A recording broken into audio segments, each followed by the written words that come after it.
Hey everyone, welcome back to my channel, or welcome if you're new. My name's Lauren, and today we are doing a 5-star predictions reading vlog.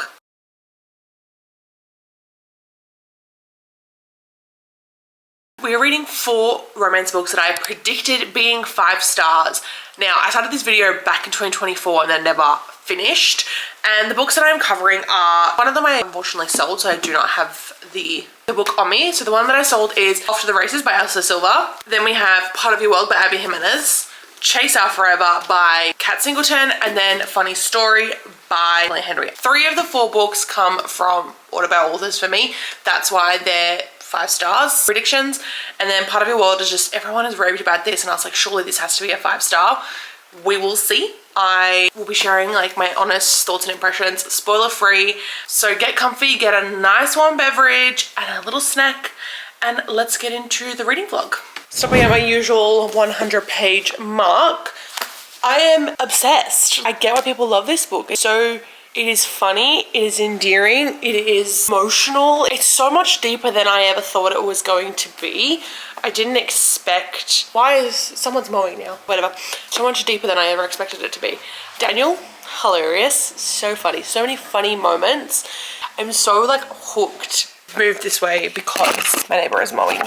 Yeah, I don't even want to stop reading. I'm just gonna keep going.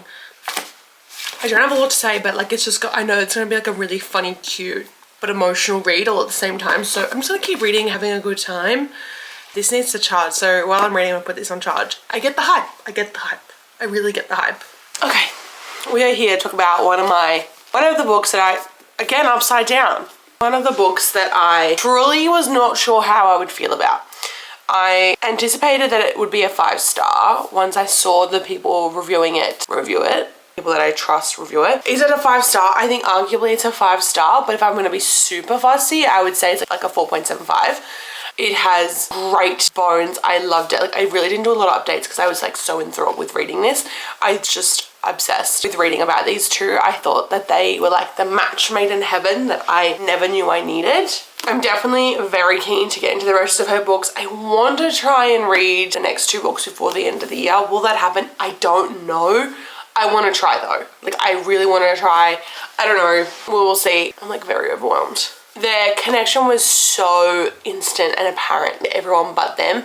And I was just like waiting so long for them to finally work it out. And when they did, I was like, yay. I felt like the way that they sort of worked out their differences and their connection was such a genuine way of doing things, like that different age gaps, different economic backgrounds. There's so many elements that there was sort of pushing them apart, but they sort of continued to try and work it out. As any small town, there's small town charm in this. Is next level. The baby freaking goat wearing pajamas was so funny and so wholesome. Like you just never expect a fucking baby goat to blow you away, but this goat was hilarious. I laughed so much.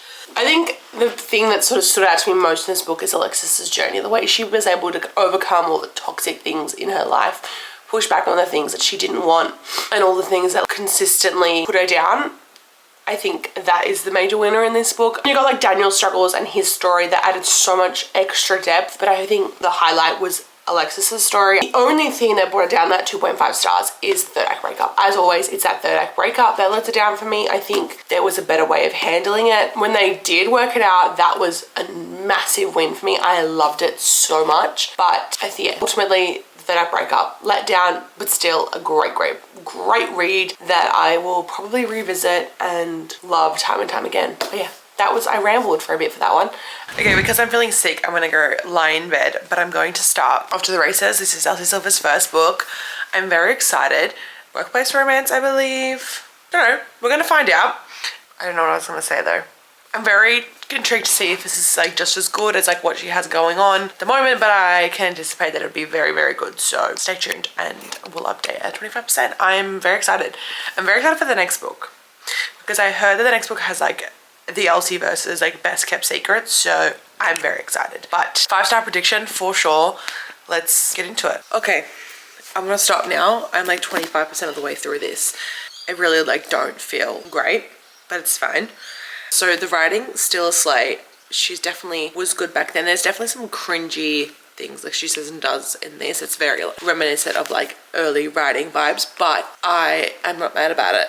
We got to meet Violet in the first 25% and I love her so much. She's so cute. We mentioned the cowboys in Chestnut Springs, which is just funny. So she obviously, I think when Elsie like created this series and this world, I think she's like series ahead. Like once we saw the map in the Rose Hill series, she's truly, I think she's got like another 2 series pre-planned beyond like Rose Hill. So that's my thought. She's definitely went into publishing like, okay, I know where I'm going with this. Like I know I have a plan. So I'm very into this. Light sort of enemies to lovers vibes, not like a major thing, but like they're just like bickering. Enemies to lovers workplace vibes, always quite fun and entertaining. The prologue definitely confused me though. I don't understand, is that meant to be Billy? The prologue definitely hooked me and I was like, what is happening? Like what gone on? Very intrigued to see what answers we're going to get. Going to go to bed now and read. I'll update you guys when I'm feeling strong enough to read because my energy levels are dwindling and I want to get into bed, so that's on that. Okay, on the next day, I read a good chunk of this. This is upside down. I read it all on my Kindle. I read like up to the 75% mark when I was in bed. Obviously, I didn't vlog because I was like, I'm tired. That being said, I'm enjoying the spice. The spice hit at the 56% mark. I really don't have a lot to say. I'm really enjoying Billy's character arc. Racing, like all the scenes, the racing was really good. I really loved the way they talk about the horses. Everything is like tick, tick, tick, so good. I think my only struggle, there's just not so much of an emotional connection or like emotional struggle that's being like explored. But I really don't have any complaints. Like I'm really having a good time. It's just her storytelling has just very much improved. Like obviously Billy has some like backstory and like a lot of it's not about her backstory, it's about the romance. So obviously this is her first ever published book. I'm really not going to critique it too hard, but it just isn't the same. It's just not hitting the same, but I do really enjoy it. I think it's a great book. I think she's done a fantastic job. For a first book, I don't think I really have much negative things to say. I love Billy's character. She's such a fun, feisty FMC, like reminiscent of like a Willa, and yeah, it's great. I'm going to, oh my gosh. I'm gonna go oil my hair because I'm gonna go wash it later. And then I'm gonna finish this. That is the plan. I'm so freaking tired. So freaking tired. I wish I had more to say, but I'm struggling. But I'm probably gonna finish this and then like before like dinner time. So I'm gonna do all that and then come back to you guys. I have now completed for the races. Unfortunately, this didn't get a 5-star. This got a 4.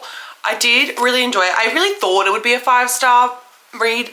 It just wasn't. It had great potential and I really enjoyed being in this world. I do love Elsie's writing. She is just fantastic for a reason. And like even on her first published book, she just knows how to write a book. She just knows how to keep you entertained, all the things that you want. There is some like moments and scenes where I go, oh, this is very like first published book style. But I don't really have any complaints. I think it was great. I just didn't fully connect to the story. I think the horse racing element was such a fun touch and so different from her other series because obviously Chestnut Springs is very cowboy focused and then Rose Hill is very much focused on like the single dad and the family and the vibes. But this is definitely focused on the horse racing and I thought it was really fascinating and like seeing Billy's connection with the horses was so sweet. I don't know, I loved her and I loved her strength and I loved her determination. It was a great read. Like Billy's fiery personality, one of my favorites. She's on like the level of like Willa. I think the thing that sort of puts it down for me was like Vaughn was at times too grumpy. I thought he just needed to take a chill pill. He did win me over in the end. Like the ending was like so swoony and so, oh, so cute. But it is definitely not for everyone. Like it is a bit of a slower burn, but they really had good chemistry. The spice was great.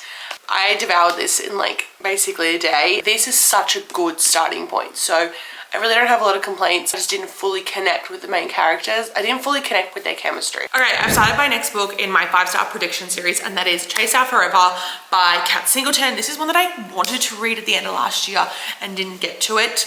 I have made a dent into it. I've read the first 25%. I don't really have a lot to report. I don't have a lot to say about the characters just yet.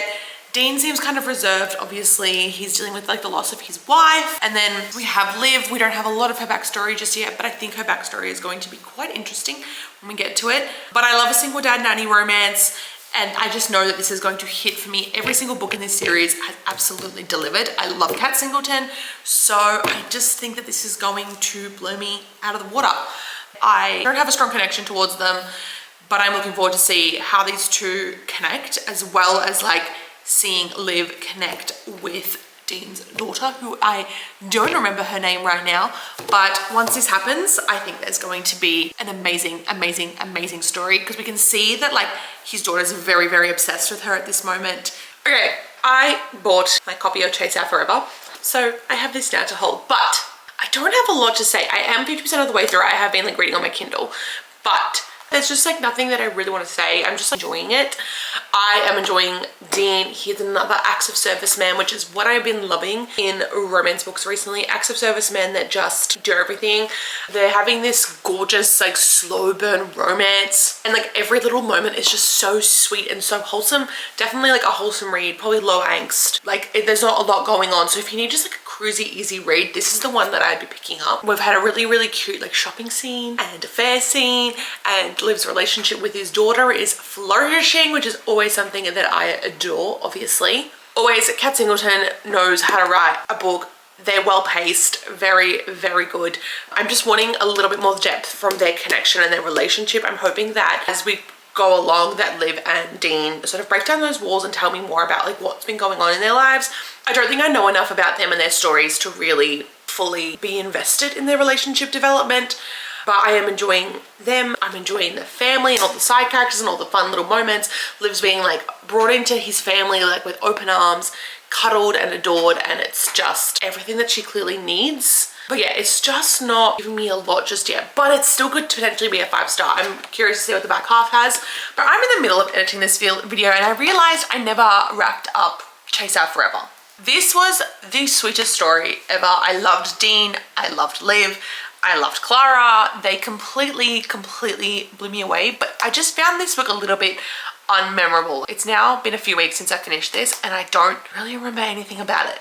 Watching both of them like bring down their walls and like fall in love, again, naturally that's Kat Singleton slays that and she did a great job, but I just felt like we needed a little bit more depth to Liv's backstory to really connect with her as a character. That said, Clara, the daughter, was everything that you could want from a little girl. Overall, truly a great way to wrap up the Sutton Mountain series, but comparatively to rewrite our story and tempt our fate, the story is just not as memorable. It's not going to stick with me in the same way. It feels a little bit disconnected and a little bit disjointed from the rest.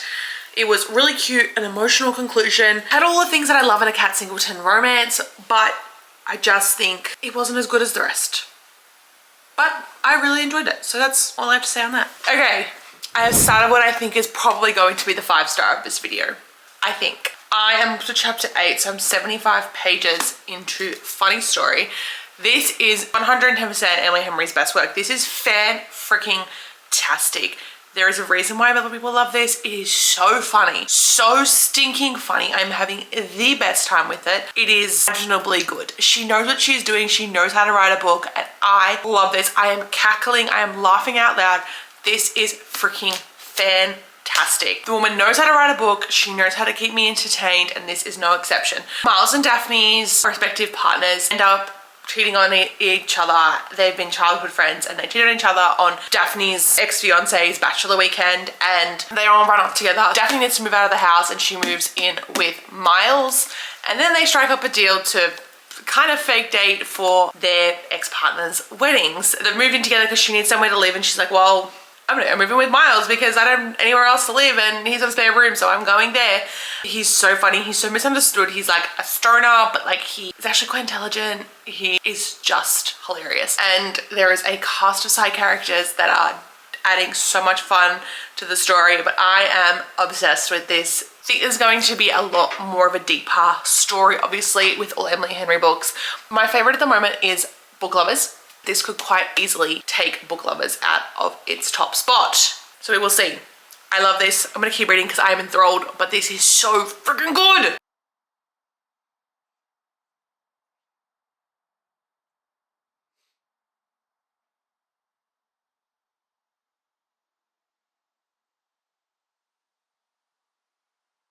I am 128 pages into this and I am loving it. This is so sweet and wholesome in so many ways, but also really, really emotional. I adore everything about this. I think it's just so fun. She's had her first run in with Peter and they had an interaction. Obviously he divulged some stuff he probably shouldn't have divulged to piss off Miles, but Miles is like the quintessential like MMC. It's making me feel similar feels to yours truly, and granted these are both fake dating romances and we have two sort of damaged characters, which is very similar to both those stories. But something about this feels just perfection. I think it's a fantastic read, and if you haven't read it, read it. If you haven't read Emily Henry, maybe this is a good place to start. This is probably a little bit more romancy than lit fic like her other ones, but I'm really enjoying this. I really don't have a lot to say because I'm really just having the best time with this. I don't think I've ever had such a good time with a book so easily. I just think it is the definition of easy, fun, while also being deep and quite emotional. There is like going to be some heavy elements that I think this story is going to cover because we don't know a lot of Miles's backstory. Like Daphne is very open with what she's gone through in life and is like very forthcoming. Unfortunately, Miles hasn't said a lot yet, but they've kissed, which was nice. Can't wait to see where the rest of this goes. I'm going to sit here for a little bit longer and keep reading, and then I'll update you guys back inside because it's obviously very windy and we that you guys can hear me. So anyway, I'm going to keep reading. Chapter 26, I have just over 100 pages left to go. I am loving this. I think this is fantastic. Easily my favorite Emily book to date. I love everything about this. It is so emotional. Miles has a really sad backstory, which is what I expected. We are seeing also a more vulnerable side to Daphne. I thought she'd be quite like positive, but there's actually something that really upsets her and bothers her. I feel really connected to how she feels about her dad, and I feel very seen by it. I feel very similar, and I didn't expect to be hit, like for it to sort of hit me that way. It's also that like she's searching for this like sense of home, and I think that is beautiful. As I said, this is the perfect book for me. This is the perfect book where I want like romance, character growth, emotional journeys, healing. This is my definition of a perfect book to read, to make you think, to make you sort of feel seen, to feel growth, to see a journey, to just experience something different than spice on every page. Truly, I love this with all my chest. I will update you when I finish. I'm going to hunker down now and finish this book because I'm obsessed with it. I love it so stinking much. This was an easy 5-star. I absolutely adored this. I loved the ending. I mean, naturally the third act breakup always annoys me, but I love the way it was resolved. I love the way they worked at their relationship. Everything about this was like A++. This was fan-freaking-tastic. I think the story will sit with me forever. He was so like down bad for her and just was so, I don't know, he was so in love with her. The ending, the way that they sort of worked out their lives together, the way she sort of expressed her fears and her emotions and his fears and his emotions, and when we really got to the crux of like why relationships don't work out. They're the reason why Emily Henry is one of the most popular authors ever, because she just knows how to articulate the human experience so stinking good. I love Daphne's vibe. I love Miles's just his devotion to her. This will forever be my reread list. I need to reread all of them and solidify my ranking, but this, pure comfort read. Okay, time to wrap it up. Now, which of my books ended up being 5 stars? Only one. A Funny Story was my only 5-star. This is everyone's favorite for a friggin' reason. I love this so much. I connected so much with the FMC. Definitely a top contender of one of my faves for the year. These two came very close to being 5 stars, just not quite all the way there. And then I would say that Off to the Races is like my least favorite of the ones that I read. I do not think that any of them are bad books. What I expect in a romance book to be a 5-star is more along this line where there's character journey, character growth. That's what I need. Whereas these ones, like Chase After Forever could have been there, and this could have been there. There was just the third act breakup that pissed me off. I hate a third act breakup, and this one could have been also very close, but I felt like it was a little bit too surface. We could have gotten a little bit deeper and it would have been an easy 5-star. So overall, I can't really complain, but yeah, that's it. Nice, short and sweet and snappy. I hope you guys enjoyed this video. Don't forget to like and subscribe. Comment below if any of these are also 5 stars for you.